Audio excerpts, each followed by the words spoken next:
Steve jobs की किताब की रिव्यू की दूसरी पार्ट बाय वाल्टर इसकर्शन हम लेकर आपके सामने आए हैं। इस किताब में आपको एक ऐसी ऑनेस्टी महसूस होगा। नॉर्मली जो ऑथराइज्ड बायोग्राफीज होते हैं उसमें जो राइटर हैं उनकी कंटेंट के ऊपर, जिसके ऊपर किताब लिखा जाता है, उनका पूरा कंट्रोल होता है। परंतु ये किताब आपको ऐसा मिलेगा जिसमें स्टीव जॉब्स ने सारी कंट्रोल जो है राइटर्स वाल्टर इसकर्शन के हाथ में दे दिया।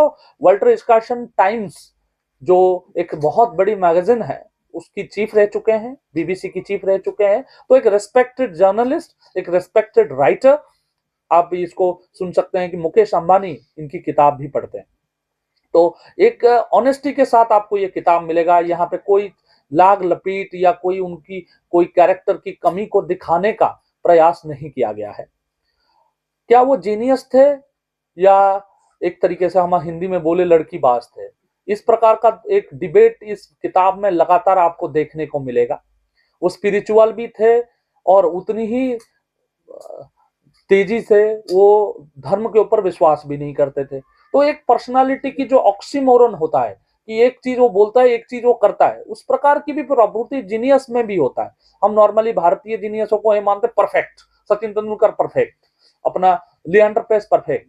हमारे जो जीनियस होते हैं वो परफेक्ट होते हैं। ऐसा दुनिया में कहीं नहीं होता कि उनमें कोई कमियां ना हो। उस कमियों को भी बहुत ही बखूबी इस किताब में दिखाया गया है।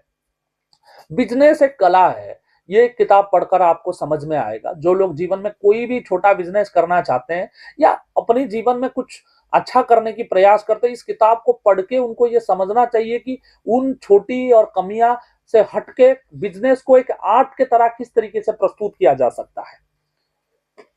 और डेप्थ, इस किताब की डेप्थ आप देखेंगे, जबरदस्त डेप्थ। मैंने कल एक छोटी घटना भी बताई थी, उनकी बचपन की कहानी। बहुत ही इंटरेस्टिंग बचपन थी उनकी। हर किसी की होती है बचपन, नॉर्मली इंटरेस्टिंग होती है बायोग्राफीज पढ़ेंगे तो। परंतु he was a different beast. सबको पता था कि Steve jobs will become a great man, and how they believe that he will be a great man, you can give a approximate understanding of that from this book. Criticism भी इस किताब की होती है। This is a very long book and a lot of movies are made from this book. Movies will never be as good as the book. Books will always be better than, because they are, and मोटापा आप देख रहे हैं कितना मोटा है, and it is इस तरीके की पेज में अपनी रेफरेंसेस के साथ आई थिंक 627 पेज की है। कोई ऑनलाइन पढ़ रहा है तो वो 1000 से ज्यादा पेजेस की हो जाता है। आप उसको समझिए, उसमें आपको एक्सप्लोर करने की बहुत मौका मिलता है, मूवीज में नहीं मिलता। मैं आजकल कॉलेज की प्रेजेंटेशन वगैरह में जज की तरह जाता हूं तो देखता हूं बच्चे वो फिल्म की जो क्लिप्स हैं उसको लगा देते हैं। तो मैं उनको कहता हूं आप किताब पढ़ो, आप रिसर्च नहीं किए। ये तो यही हो गया कि चैट जीपीटी से एक पीपीटी बना लिए।